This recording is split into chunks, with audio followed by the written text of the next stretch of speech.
Bagaimana rasanya memiliki penghasilan di atas 10 juta per bulan? Saya baru lulus kuliah umur 24 tahun, gak pernah kerja dan dapat gaji sama sekali, tetapi saya sejak kuliah sering jualan online, dari cuma income ratusan ribu dan tidak stabil, sampai akhir kuliah mulai fokus dan bisa dapat income stabil dari jualan online. Tahun ini income stabil di atas 10 juta, bahkan 2 bulan ini tembus 20 juta.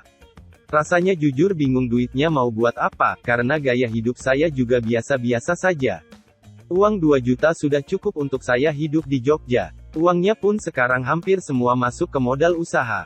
Mungkin perbanyak sedekah ya, karena kadang saya lupa. Dan saya pun baru menyadari kalau uang bukanlah tolak ukur kebahagiaan. Jujur, awalnya tidak menyangka, tapi lama-lama biasa saja. Saya sudah bisa bayar tagihan sendiri, mengirim uang ke mama, belikan adik saya handphone dan barang-barang lainnya, dan bisa membeli laptop sendiri. Sepertinya saya harus bilang juga kalau saya punya sifat impulsif dan boros. Jadi dengan gaji segitu, masih tinggal di rumah orang tua, makan dan minum ditanggung orang tua, saya tetap merasa kurang. Intinya, mau gaji sebesar apapun, kalau memang boros dan sering merasa kurang, tidak akan pernah puas. Wow bangetlah, sangat sedikit orang Indonesia yang punya penghasilan segitu. Dugaan saya mungkin 5% saja. Apakah dengan penghasilan segitu saya jadi boros? Tidak, pengeluaran sebulan saya rata-rata untuk invest, hanya kurlep 3 jan untuk ke pribadi, tapi saya tidak lupa untuk menyenangkan diri dengan beli games dan Gundam.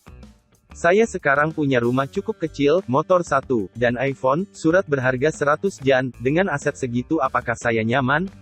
Belum, karena pasif income saya masih minim. Yuk semangat ya cari duit, kayak enak kok, gaji gede enak kok, bohong kalau banyak duit GK bahagia karena saya juga dulu pernah kismin GK enak tahu. Tidak ada yang istimewa, namun, bagi yang tinggal di luar Jakarta namun tetap di Pulau Jawa, gaji di atas 10 juta rupiah, belasan juta terasa lapang. Anda bisa hidup relatif lebih mudah. Kalau Anda tinggal di Jakarta dan sekitarnya, mungkin akan sedikit lebih ketat. Belum lagi kalau punya gaya hidup yang cukup tinggi. Kalau Anda di luar negeri, cukuplah untuk bayar tempat tinggal dan utilities. Setelah itu makan nasi dan garam selama sebulan dengan penuh rasa syukur. Rasanya luar biasa, sampai gak bisa tidur lagi, padahal kebangun jam 3 subuh karena penasaran pengen cek payroll gajian. Haha, pengalaman saya pernah menerima gaji di atas 10 jet. Padahal saat itu gaji pokok hanya sekitar 3 jan. Kok bisa? Ya, kondisinya saat itu memang lembur lagi gila-gilaan, jadi upah lembur sebulan saja bisa 2-3 kali dari gaji pokok. Biasa saja, sehari-hari makan di kantor lebih sering di kantin daripada restoran supaya hemat.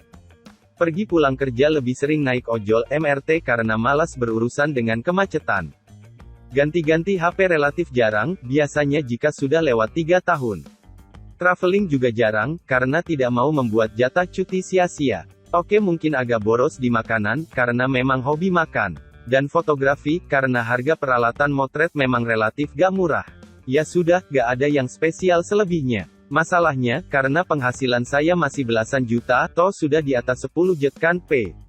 Nah kalau sudah ratusan juta, mungkin lebih boros hahaha.